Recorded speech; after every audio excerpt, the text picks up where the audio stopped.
Ну вот на вечерний чай, ребята, я сделал творожные печенье. Они еще горячие, мягкие, но их рекомендуется кушать только когда остывшие. Сейчас не буду, но я уверен, что они вкусные. Духовкой творожные. Вот.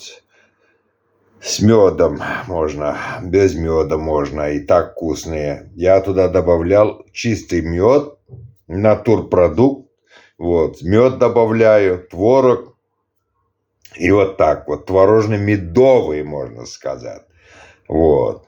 А мед я вот такой основной прикусочку люблю. Это сотовый такой вот коробках. Вот. Так что вот такой вот вечернее чаепитие у меня, как говорится. Всем хорошего вечера и наслаждения.